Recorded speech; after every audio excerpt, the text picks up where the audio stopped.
Hi there, students. Wabi-Sabi. Okay, this is a Japanese phrase, and most of the mainstream dictionaries don't include this word, but I think they should. Wabi-Sabi is a Japanese concept for the beauty of imperfection in nature, the beauty of something that is transient, the patina on an old piece of wood that has been used. For example, one of the things I love about old furniture is very often the patina, the colour, the colours that it gets through use. Wabi-Sabi is talking about the beauty of imperfection.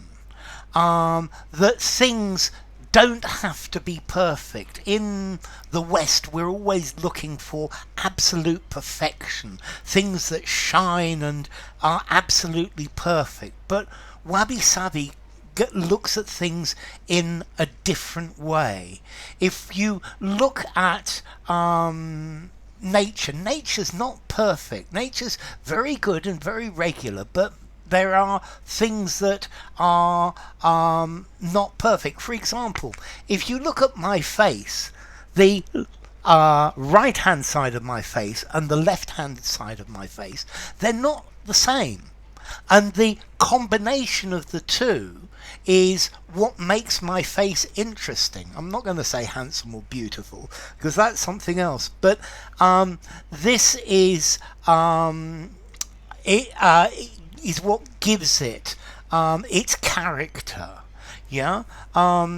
It's so Wabi-Sabi. It's imperfection, impermanence, simplicity. Something that that lives through a natural cycle. Something that it's not perfect. Maybe it's been broken and it's been repaired. With the idea of Wabi-Sabi, something that has been repaired can be even more beautiful than the original that was not broken. So Wabi-Sabi, the elegant beauty of humble simplicity, of simple things, of simple lack of perfection, things that have dirt or soot on them, things that have been used, and you can feel their age and their character. This is part of the object itself. Wabi-Sabi clothing, yeah. Do you prefer a brand new something brand new that's come straight from the shop, or do you prefer something that is well worn?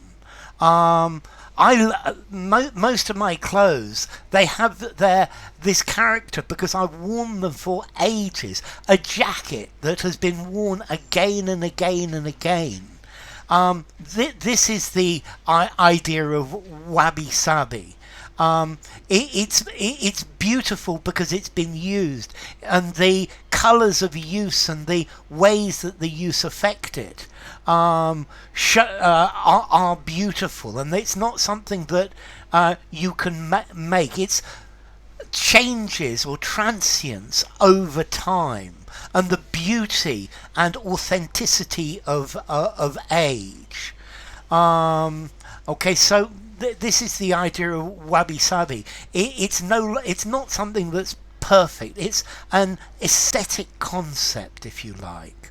Okay, so Wabi-Sabi, a way of living that focuses on finding beauty within the imperfection of life, accepting the natural cycle of growth and decay,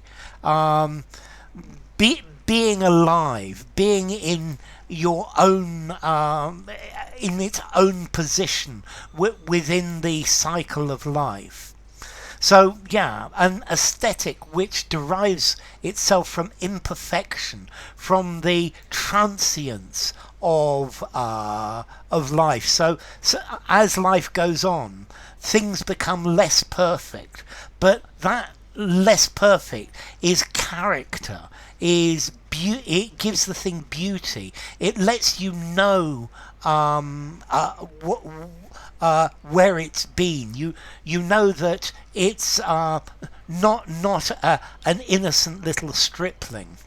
So, Wabi-Sabi. I'm sure many of you out there have got a much better idea and much better explanation than that. Okay, this word comes from Japanese. Formality, that's a good question. I think I'm going to give it a 6 in formality. I think you could probably use it anywhere. And then, as to origin, well, as I said, it comes from Japanese, from wabi and sabi. And I'm going to leave it up to you to define the individual bits, wabi and sabi. Okay, enough. If you enjoyed the video, give it a rating, subscribe to my channel, and I will see you soon. Bye for now. Wabi-Sabi.